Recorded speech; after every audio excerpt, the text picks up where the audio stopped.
What's going on, everybody? Welcome to the Real Deal Outdoor Stories YouTube channel. I wanted to do a quick video update for you guys just to let everyone know this channel is still going.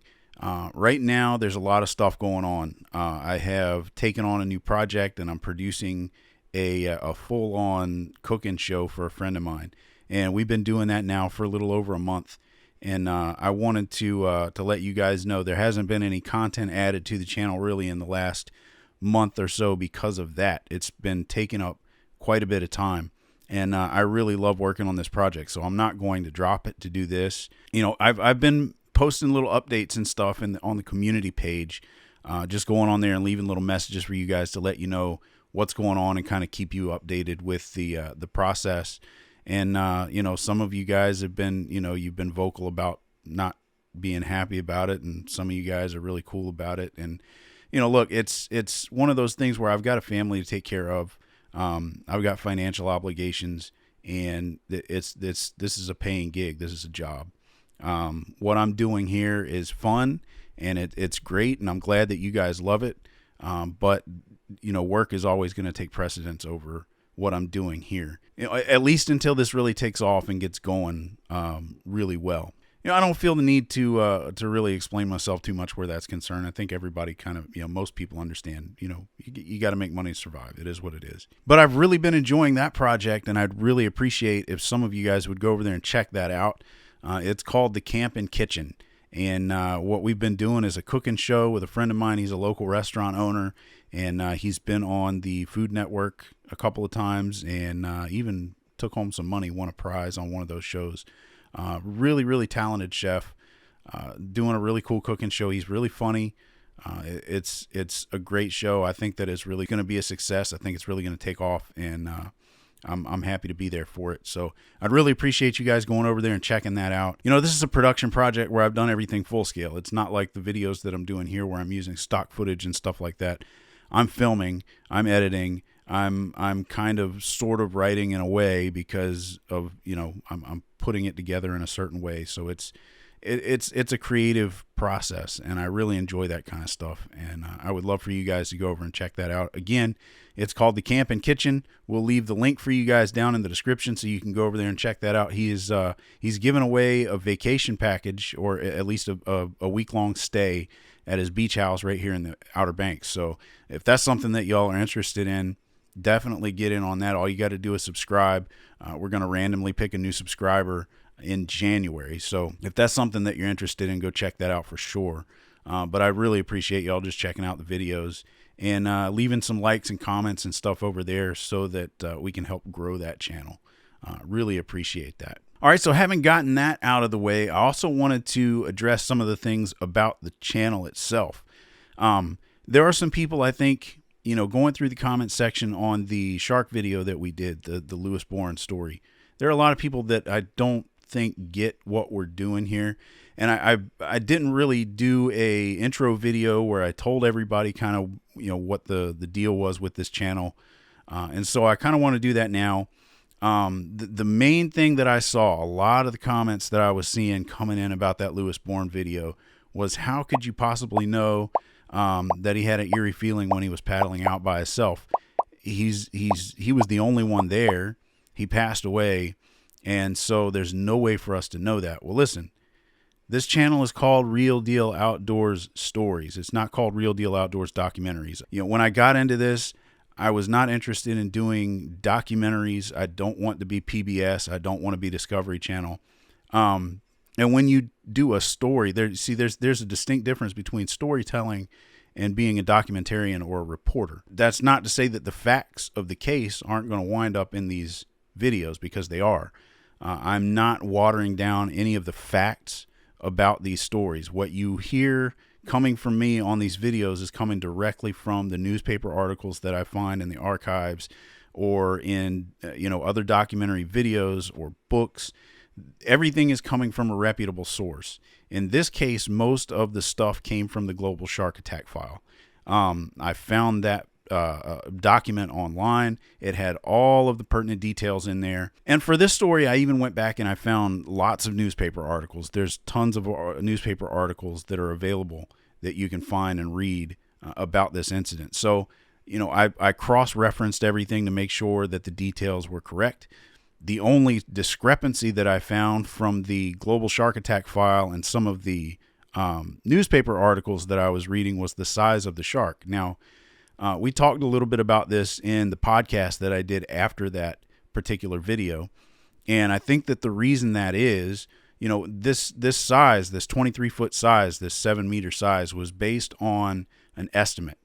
All right, they do these tooth impression calculations that give them an estimated size of the shark. Now, to me, from a scientific standpoint, if they were going to use a test like that, I don't think they would do so if there was a huge margin of error.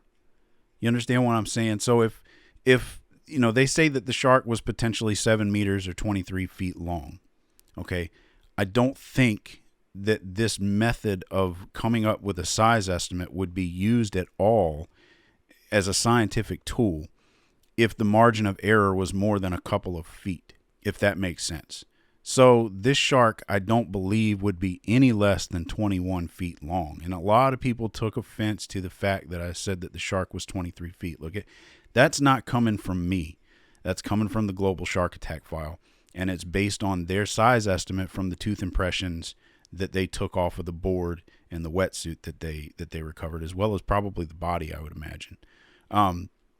So that's where that size comes from. I'm not making stuff up. I'm not exaggerating at all. It came directly from the report. This is not me injecting false information into these stories to water them down and get clickbait, which I've been accused of a couple of times from people on this particular video. So no, it was really potentially a 7-meter shark based on a size estimate, a scientific estimate that was taken not by people who were producing a TV show, not by people that were, trying to sensationalize the event. This was done by forensic experts. So in regard to, people's comments about the shark being a certain size or whatever, look, it's coming directly from the information that's available in the archive. All right. I'm not going to talk too much more about that. If you want to get into it, really get into that, check out the podcast that I did after that particular video, because we really kind of dig into that a little bit. Another thing that people have been taking offense to, and we addressed this just a little while ago, is the fact that I will inject certain things into the story to flesh the story out. Now, I said there's a distinction between storytelling and being a documentarian. When you're a documentarian, you're sticking 100% to the facts because you're not worried about necessarily telling a story.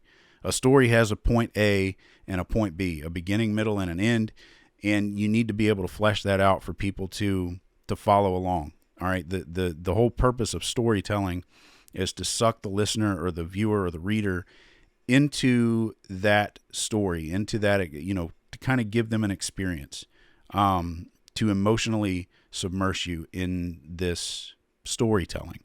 And in order to do that, sometimes you inject emotional cues in there. Now, I did say in this particular video that he got an eerie feeling when he was paddling out by himself in bad weather on this deserted beach. I don't think that's a very big leap to imagine that he would be having an eerie feeling alone in shark-infested water in bad weather. I don't think that's a huge leap. I don't understand why people take so much offense to it. I guess because they feel like I'm speaking for the dead. I am not speaking for the dead. This is the way you tell stories. Plain and simple. I mean, it's very basic storytelling. The stuff that I do add to these stories is inconsequential. It doesn't affect any of the facts whatsoever. It's based either on just common knowledge or it's based on personal experience. And I grew up on the Outer Banks. I've been around surfers my entire life. I've been friends with surfers my entire life. I surfed myself or bodyboarded when I lived out in Los Angeles for a very long time. I bodyboarded every single day after work for a very long time. And I know personally what it feels like to be on a beach by myself, paddling out in rough weather, in shark-infested waters. All right, because I did it in Malibu for a while. And I've also talked to other surfers who feel the same way. They get the same feeling. So that's based on experience and what I know from other surfers that I've spoken to. It's kind of a universal thing. All right. There are other details that nobody seems to take offense to in the story that aren't fact. All right. I don't know that Lew Boren listened to Rush on the way to the beach. I don't know that he got there in a car. I don't know that he strapped his board to the top of the car. I don't know that they had lunch in the parking lot. There's a lot of things that I don't know about the story that I injected in there to flesh the story out. That's just the way you do this. Now, I'm not going to be like Hollywood and completely change the story in order to serve my own narrative or my own biases or anything like that. That's not what I'm into. That's not why I'm doing this. I'm not interested in doing that. As I said, any of that stuff that gets added in is inconsequential, and I'm never going to add stuff that's going to change the basis of the story. And that's something that Hollywood does all the time. I'm sure a lot of you guys, if you're watching this channel, you love the whole animal attack thing. You've probably seen The Ghost in the Darkness. Well, The Ghost in the Darkness, if you've watched that movie with Val Kilmer and Michael Douglas, they changed so much in that story that it does not really match the account from Lieutenant Colonel Patterson, his original account. They added a character. Michael Douglas's character wasn't in the story at all in the account. They added him, I guess, just to have Michael Douglas in the movie. The two lions that were doing the attacking didn't have manes. They were maneless lions, which is a big that's a huge point when you're talking about Savo lions like that. They're maneless lions. The lions in the movie, of course, had manes. There's just a lot of stuff. We could sit here and pick through that movie, and I'm not going to do that. It's a great movie. I'm not taking away from the fact that the movie is fantastic, but this is common, okay? There's a little bit of creative license that goes into storytelling, and I'm not going to apologize for it. If you're one of those people that gets offended about everything and you leave me a nasty comment, that's fine. That's your right. I'm not going to erase your comment. I'm not going to try and censor what you're saying. I'm not going to appease you by changing what I'm doing at all. Unless you're a family member or a loved one of the deceased, and I can verify that, I don't give a rat's ass whether you like it or not, to be completely honest. Now, a lot of you guys might have noticed that the original video that I had done regarding a crocodile attack on this channel has been taken down. Now, I took that down because a family member contacted me. It dredged up some old feelings among some of that family, and I, out of respect for that family, I took that video down. I didn't have to do that. I did that because I feel like it was the right thing to do.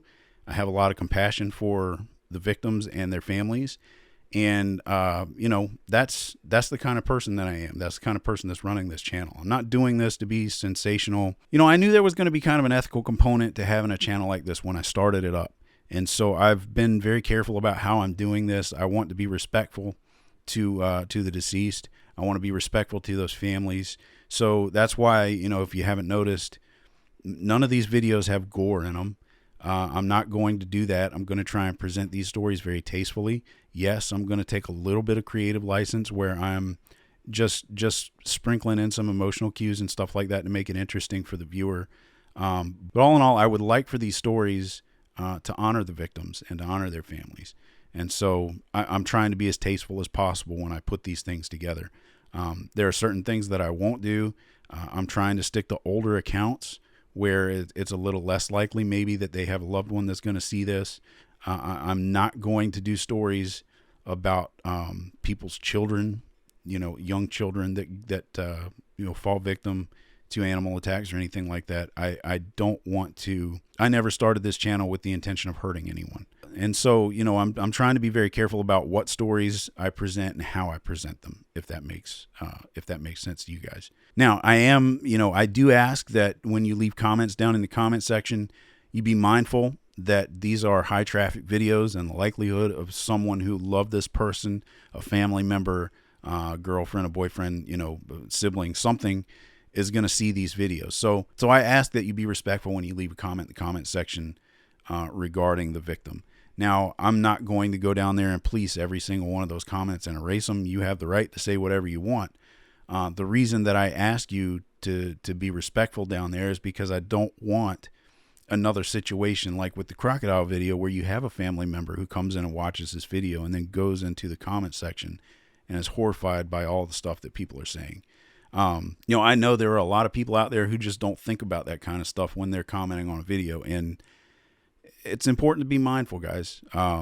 Like I said, I'm not going to stop you from saying whatever you want to say, but I do think that you should be respectful in the comment section. So I ask that you guys do that. The last video that we did regarding the bear attacks was, people have been doing that. So thank you for that. But anyway, that's pretty much all I've got for you guys right now. I've got a few episodes left in this season.